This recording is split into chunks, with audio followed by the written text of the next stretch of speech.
የእግር ኳስ ድንቁ ክርስቲያኖ ሮናልዶ በዓለም አቀፍ ደረጃ በርካታ ታላላቅ ሪካርዶችን የያዘ ሲሆን ከነዚህም መካከል በዓለም አቀፍ ጨዋታዎች ያስቆጠራቸው የግብ ብዛትና የሻምፒዮንስ ሊግ ስኬቶች ተጠቃሾች ናቸው።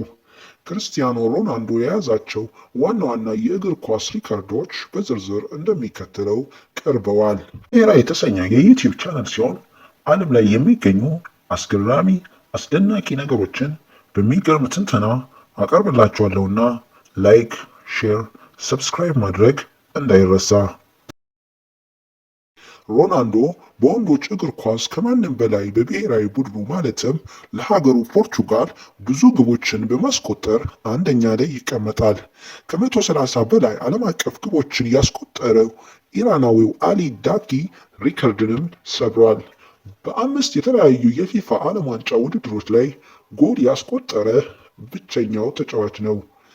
በሻምፒዮንስ ሊግ ታሪክ 140 ጎሎችን በማስቆጠር የምንጊዜውም የበላይ ሲሆን በአንድ የሻምፒዮንስ ሊግ ውድድር ወቅት 17 ግቦችን በማስቆጠር እስካሁን ያልተሰበረ ሪከርድ ይዟል። በውድድሩ የጥሎ ማለፍ ምዕራፍ ከማንም በላይ ብዙ ግቦችንም አስቆጥሯል። የክርስቲያኖ ሮናልዶ የዩኤፋ ዩሮ ሪከርዶችን ደግሞ እንደሚከተለው እንመለከታለን። ክርስቲያኖ ሮናልዶ በ6 የተለያዩ የአውሮፓ የሻምፒዮንስ ሊግ ውድድሮች ላይ የተሳተፈ ሲሆን በዩሮ ታሪክ አጠቃላይ ማጣሪያዎችን ጨምሮ ከ55 በላይ ጎሎችን በማስቆጠር ከፍተኛው ግብ አስቆጣሪ ነው። 5 ጊዜ የዓለም ምርጥ እግር ኳስ ተጫዋች በመባል የባላንዶር ሽልማትንም ያሸነፈ ሲሆን በሙያው ከ900 በላይ ኦፊሻላዊ ግቦችን ለክለቦችና ለብሔራዊ ቡድኑ አስቆጥሯል። ክርስቲያኖ ሮናልዶ በሪያል ማድሪድ ቤት ታሪካዊ ክብረ ወሰንን ያሳካ ሲሆን ከጨዋታ ብዛት ማለትም ከ451 በላይ ግቦችን በ438 ጨዋታዎች በማስቆጠር የክለቡ የሁል ጊዜም ከፍተኛ ግብ አስቆጣሪ መሆን ችሏል። በስፔን ቆይታውም በርካታ የማይበገሩ ክብረ ወሰኖችን አስመዝግቧል። በ438 ጨዋታዎች 451 ግቦችን ማስቆጠሩ እንዳለ ሆኖ ይህም ማለት በአማካኝ በእያንዳንዱ ጨዋታ ከአንድ በላይ ግብ አስቆጥሯል። በዩኤፋ ሻምፒዮንስ ሊግ ለሪያል ማድሪድ 105 ግቦችን ያስቆጠረ ሲሆን በላሊጋ 312 ግቦችን በማስቆጠር ማንም ያልደረሰበትን ክብረ ወሰን ይዟል። በ2014-15 የውድድር ዘመን በሁሉም ውድድሮች በአንድ ላይ 61 ግቦችን አስቆጥሯል። በ2013-14 የውድድር ዘመን በሻምፒዮንስ ሊግ ብቻ 17 ግቦችን በማስቆጠር እስካሁን ያልተሰበረ ክብረ ወሰንን አስመዝግቧል። ለሪያል ማድሪድ በድምሩ 44 ሃትሪኮችን ሰርቷል። በላሊጋ ክርስቲያኖ ሮናልዶ በኦልትራፎርድ ባሳለፈው 2 ጊዜያት ውስጥ በወርቃማ ታሪኩ በርካታ የክለቡንና የእንግሊዝ ፕሪምየር ሊግን ክብረ ወሰኖች ሰብሯል። ሮናልዶ በ2007-8 የውድድር ዘመን በፕሪሚየር ሊጉ 31 ግቦችን በማስቆጠር በ38 ጨዋታዎች በውድድር ዘመን ውስጥ በማንቸስተር ዩናይትድ ተጫዋች ዘንድ ከፍተኛ ግብ አስቆጣሪ የሚል ክብርን ያገኘ ሲሆን በአስደናቂው የ2007-8 የውድድር ዘመን በዩናይትድ ቆይታው የአውሮፓ ምርጥ ግብ አስቆጣሪ በመሆን ኢሮፒያን ጎልደን ቡት የወሰደ የመጀመሪያውና ብቸኛው የማንቸስተር ዩናይትድ ተጫዋች ነው። በዩናይትድ ቤት በነበረበት ወቅት በ2008 ዓ.ም የዓለም ምርጥ ተጫዋች በመባል የባላንዶር ዋንጫን ያነሳ ሲሆን በዚህም በክለቡ ታሪክ ይህን ክለብ የተቀዳጀ ብቸኛው ተጫዋች ነው። በማንቸስተር ዩናይትድ በነበረው በድምር ቆይታው ማለትም በ346 ጨዋታዎች 145 ግቦችን በማስቆጠር 3 የፕሪሚየር ሊግ ዋንጫዎችንና 1 የሻምፒዮንስ ሊግ ዋንጫን ጨምሮ በርካታ የክለብ ክብርን ማሳካት ችሏል። ክርስቲያኖ ሮናልዶ አሁን ላይ በሳውዲ አረቢያው ክለብ አልናስር ቤት ውስጥ በርካታ አስደናቂ እግር ኳሳዊ ክብረ ወሰኖችን እያስመዘገበ ሲሆን በ2023-24 የውድድር ዘመን ክርስቲያኖ ሮናልዶ ባደረጋቸው 31 ጨዋታዎች 35 ግቦችን በማስቆጠር በአንድ የሳውዲ ፕሮ ሊግ የውድድር ዘመን ከፍተኛውን ግብ ያስቆጠረ ተጫዋች ሆኗል። ይህም ቀደም ሲል አብዱራዛቅ ሐምዳላክ በ2019 በ34 ግቦች ይዞት የነበረውን ክብረ ወሰን ያሻሻለው።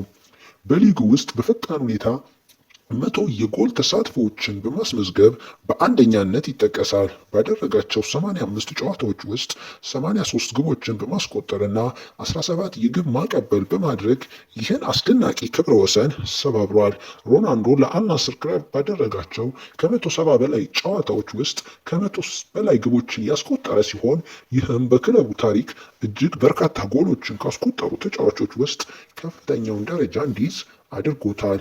በአውሮፓ ማለትም እንግሊዝ፣ ስፔን እና ጣሊያን የከፍተኛ ጎል አግቢነት ክብረ ወሰን ያለው ሮናልዶ ይህንኑ ክብረ ወሰን በእስያን በመድገም በታሪክ በ4 የተለያዩ ሀገራት ሊጎች ከፍተኛ ጎል አግቢ የሆነ ብቸኛ ተጫዋች አድርጎታል። የአልናስር ተጫዋች ሆኖ በተከታታይ ጨዋታዎች ሃትሪክ በመስራት እንዲሁም በሊጉ በርካታ የሃትሪክ ክብረ ወሰኖችን በመያዝ እውቅና አግኝቷል።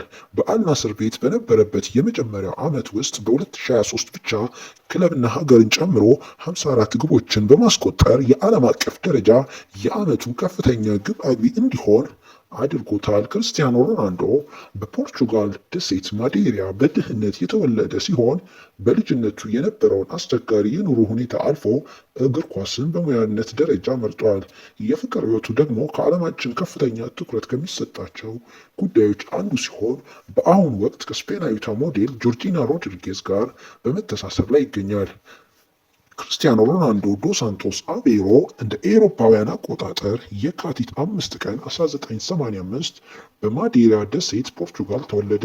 ቤተሰቡ እጅግ በጣም ድሃ ስለነበር እናቱ በወቅቱ በነበረው አስቸጋሪ የኢኮኖሚ ሁኔታና የአባቱ የአልኮል ሱሰኝነት ምክንያት ጽንሱን ለማስወረድ አስበው እንደነበር በታሪክ ውስጥ ይነሳል። አባቱ ሆዜ ዲነስ ኤቬሮ የአትክልት ሰራተኛና የእግር ኳስ ቡድን አባል የቁሳቁስ ባለሙያ እንዲሁም እናቱ ማሪያ ዶሎሬስ ምግብ አብሳይ ነበሩ። በወጣትነቱ ጊዜ ለሀገሩ ቡድን ለአንዶረኛ መጫወት የጀመረ ሲሆን በኋላም ወደ ሌሎች ክለቦች እንዲሁም ወደ ስፖርቲንግ ሊዝበን በማምራት ትልቅ እውቅናን አገኘ። በ15 ዓመቱ የልብ ችግር ተገኝቶበት ቀዶ ሕክምና ለማድረግ ተደርጎ ነበር። ይሁን እንጂ ከቀዶ ጥገናው በኋላ ሙሉ በሙሉ በማገገም ስፖርቱን መቀጠል ችሏል። የሮናልዶ የፍቅር ግንኙነት ሁልጊዜም የሚዲያ ትኩረት ሲሆን ከጆርጂና በፊት ከነበሩት ግንኙነቶች ውስጥ በጣም ጎልቶ የሚታወቀው ከሩሲያዊቷ ሞዴል ኢሪና ሻይክ ጋር የነበረው የ5 ዓመታት የፍቅር ጊዜ ነበረ። በአሁኑ ሰዓት በ2016 በማድሪድ ውስጥ በሚገኝ የጉቺ የቅንጦት ዕቃዎች መሸጫ ሱቅ ከተዋወቃት ጆርጂና ሮድሪጌዝ የሽያጭ ሰራተኛ ሆና በምትሰራበት ወቅት የነበረ ሲሆን ሮናልዶ በዚያ ሱቅ ውስጥ ግብይት ለማድረግ በመሄዱ እርስ በርስ የተዋወቁ ሲሆን የመጀመሪያ ግንኙነታቸው በሁለቱም በኩል እንደ መጀመሪያ የፍቅር እይታ ይገለጻል። ሮናልዶና ጆርጂና ለረጅም ዓመታት አብረው በመቆየት ትልቅ ቤተሰብ መመስረት ችለዋል። 5 ልጆችን በአንድነት የሚያሳድጉ ሲሆን ከዚህም ውስጥ አንዳንዶቹ የተወለዱት ከጆርጂና ሲሆን ሌሎቹ ደግሞ እንጀራ እናት በመሆን ታሳድጋቸዋለች። ጥንዶቹ ላለፉት ዓመታት አብረው ከቆዩ በኋላ በይፋ መታጨታቸውን በግልጽ ያሳወቁ ሲሆን ትዳር ለመመስረትም እየተዘጋጁ ይገኛሉ።